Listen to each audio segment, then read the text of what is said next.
and a 17-time NBA All-Star, the third highest scorer in NBA history, the 2008 MVP, two-time. Been a long day without you, my friend. ኳስ ትውልድን ያነቃቃው ጥቁር ተናዳፊ ብላክ ማምባ በአስደንጋጭ ሁኔታ አለፈ። ከአትሌትነት በላይ የገዘፈው የሎስ አንጀለስ ሌከርስ ጌጥ ከሚወዳት ልጁ ጂናና ከሌሎች 7 ሰዎች ጋር በሄሊኮፕተር አደጋ ተከስክሶ ሞተ። ትንሽ ዕድሜ ትልቅ ኑሮ የኖረ ብለውታል። ብዙዎችን ከቅርጫት ኳስ ያዋደደ ኮከብ ሲሉ ገልጸውታል። ልበ ሙሉ ታጋይ፣ ደፋር፣ ሻምፒዮን ሲሉም አወድሰውታል። አራተኛው የምንጊዜም የቅርጫት ኳስ ነጥብ አስቆጣሪ፣ የ5 ጊዜ የአሜሪካን ቅርጫት ኳስ ሻምፒዮን፣ የ2 ጊዜ ኮከቡ፣ የ2 ጊዜ ኦሎምፒክ ወርቅ ባለቤቱም ኮቤ ብራያንት ሕይወት ተነጥቋል። ትሪቡን መንታ ሞተር ሄሊኮፕተር እነ ኮቤን ጭና እስከ 2000 ጫማ ከፍታ ድረስ በራለች። It was a big, big world, but we thought we were bigger. I have decided to skip college and take my time to the NBA. Kobe Bryant from Lower Merion High School. ሰዓት ከ47 ደቂቃ ላይ እሁድ ሎስ አንጀለስ አቅራቢያ ላስ ቨርጂጌስ ጎዳና ዊሎ ግሊፕ ስትሪት ላይ 30 ደቂቃ ብቻ የበረረችው ሄሊኮፕተር ድንገት ተከሰከሰች። እሳት ሄሊኮፕተሩ የወደቀችበትን መሬት ሁሉ አነደደው። 56 አባላት ያሉት የአደጋ ተከላካይ ቡድን አደጋው ወደ ደረሰበት ስፍራ ተንደረደረ። ማንም አልተረፈም። ኮቤ ብራያንትም ከልጁ ጂና ጋር እስከ ወዲያኛው አሸለበ። ሌሎች 7 ሰዎችም ጭምር አለፉ።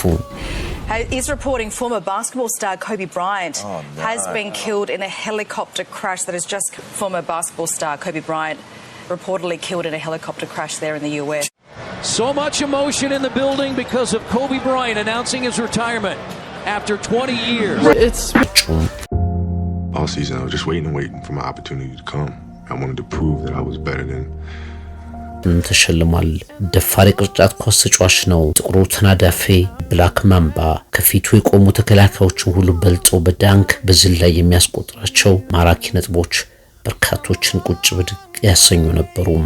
ቅርጫት ኳስን ጥበብ የሚያደርግ አብሮት ካሉት ሁሉ የሚጎላ ኮከብ ኮቤ ብራያንት።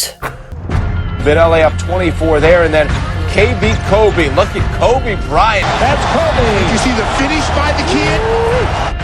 Cross-court pass, open Kobe Bryant for three, another air ball. He shoots back-to-back air balls. ትልቁን የቅርጫት ኳስ ሊግ ኤንቢኤ ከሃይስኩል በ1996 እንደ አውሮፓውያን አቆጣጠር ተቀላቀለ። ተሳካለት። ከሻኪል ኦኔል ጋር በመሆን ከ2000 እስከ 2002 ለ3 ተከታታይ ዓመታት ሌከርስን የፈታኝ ውድድር ሻምፒዮን አደረጉ። ሻኪል ኦኔል በ2004-10 ለሻኪል ኦኔል ኮቤ የሌከርስ ወሳኙ ሰው ሆኖ የምንጊዜም ትልቅ ተጫዋች የሚያስብለውን አቋም አሳየ። በጥር 2006 81 ነጥቦችን በቶሮንቶ ራፕተርስ ላይ ብቻውን በማስቆጠር ከዊልት ቻምበርሊን ቀጥሎ ትልቁን ነጥብ በአንድ ጨዋታ ያስመዘገበ ታሪካዊ ተጫዋች ሆነ።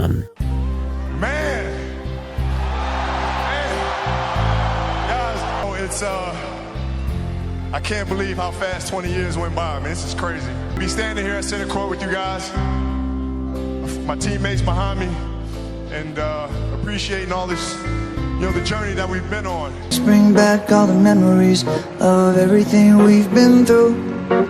የመጨረሻ ጨዋታውን ሎስ አንጀለስ ሌከርስ ከኡታ ጃዝ ባደረጉት ጨዋታ 2016 ላይ ያደረገ። የብላክ ማምባ ኮቤ ብራያንት የቅርጫት ኳስ ጨዋታ ስንብትም ሆነ ለ20 ዓመታት በቅርጫት ኳስ ስፖርት የተለየ ስጦታ ሆኖ የመጣው ሌብረን ጄምስን ጨምሮ ለብዙ የስፖርቱ ስኬታማ ወጣቶች አሪያ ሆኖ ሌከርስን ያነገሰው ኮከብ በደማቅ ስነ ስርዓት በሌከርስ አድናቂዎቹ ፊት ተሰናበተ። Not about the championships, but about the down years, because we didn't run, and we did it the right way. And all I can do here is just thank you guys. Thank you guys for all the years of support. Thank you guys for all the motivation. Thank you for all the inspiration. And what's funny, the thing that had me cracking up all night long was the fact that I go through 20 years of everybody screaming to pass the ball. And on the last night, they're like, don't pass it.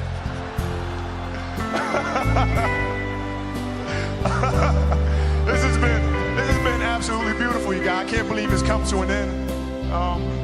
You guys will always be in my heart, and I sincerely appreciate it. No words can describe how I feel about you guys, and thank you from the bottom of my heart. God, I love you guys, and I love you guys, and my family, my wife Vanessa, our daughters Natalia and Gianna. Thank you guys for all your sacrifice. For all the hours I spent in the gym working and training. And Vanessa, you holding down the family the way that you have. I can't, there's no way that I can thank you enough for that. So, from the bottom of my heart, thank you. And, what can I say? አራት ሴት ልጆች አሉት።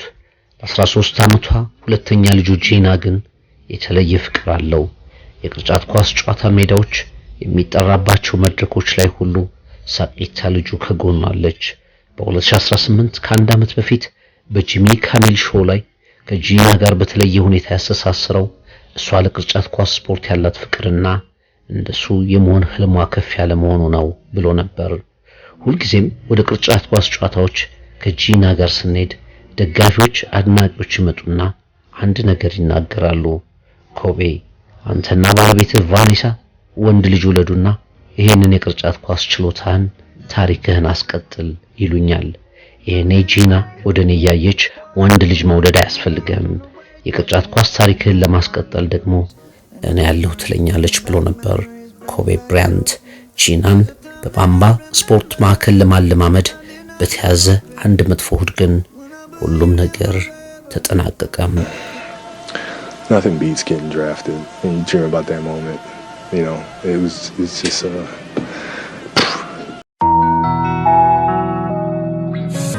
usually don't speak on show. ሎስ አንጀለስ ሌከርስ ትልቅ ያደረጋት ሎስ አንጀለስ 62ኛውን የግራሚ ሽልማት በስቴፕልስ ሴንተር ከኮቤ ህልፈት ቆይታ በኋላ ታስተናግዳለች። የግራሚ ሽልማት ስለ ዕውቁ ቅርጫት ኳስ ተጫዋች ኮቤ ብራያንት ብዙ ተናገረ። በብዙ ዘርፍ የታጨችው ሊዞ የዝግጅቱ መድረክ መሪ አሊሻ ኪዝ ኮቤ ብራያንት ከተወለደባት ፊላዴልፊያ የተገኙት ቦይስ ቱ ሜን አንተን ደህናውን ማለት ይከብዳል በሚል የሙዚቃ ስራቸውን አቅርበው ዘከሩት። It's so hard. It's so hard. Oh, yeah. Up there. She's up there. Y'all on up there. ዶናልድ ትራምፕ ለስፖርቱ፣ ለቤተሰቡ፣ ለአሜሪካ ያደረገው ነገር ትልቅ ነው አሉ። ቢል ክሊንተን በትንሽ ዕድሜ ሰፊ ስራ ይሰራ ሲሉ መሰከሩ። ባራክ ኦባማ ታዳጊዋ ጂናና ኮቤ ለሌሎች ሟቾች ማዘናቸውን ገለጹ። ማጂክ ጆንሰን፣ ማይክል ጆርዳን፣ ሻኩል ኦኔል፣ ስኮፒ ፒን፣ ከሪም አብዱል ጃባር የቅርጫት ኳስ ስፖርተኞች ሁሉ ቅርጫት ኳስ አንድ ጌጡን ተነጠቃሉ። ሊዮኔል ሜሲ፣ ኔይማር፣ ማይክ ታይሰን፣ ታይገር ውድስ ስለ ኮቤ ብራያንት በስፖርቱ ያሳየው ልዩነት አወደሱም። የፊልም አክተሮች ተናገሩ። ሊዮናርዶ ዲካፕሪዮ ሎስ አንጀለስ ጎደለባት አለ። ሁ ጃክማን ቅርጫት ኳስ ጋር ፍቅር እንድወድቅ ካደረጉኝ ምክንያቶች አንዱ ወደቀ ብሏል። ሁሉም የሚሰማውን ተናገረም። It's been a long day, and I'll tell you all about it when I see you again. አሜሪካዊውን ከሚቀርጽ ጥቂቶች መካከልም ነው። በአንድ ጭጋጋማ እሁድ ጠዋት 3:47 ደቂቃ ላይ ሲርኮርስኪ ኤስ-76ቢ ባለመንታ ሞተር ሄሊኮፕተር በሎስ አንጀለስ ዳገታማ ስፍራ ላይ ስትከሰከስ ይህ የቅርጫት ኳስ ባለታሪክም በሚያሳዝን ሁኔታ እስከ ወዲያኛው አሸለበ። ኮቤ ብራያንት በትሪቡን ትውስታም NBA All-Star, the third highest scorer in NBA history, the 2008 MVP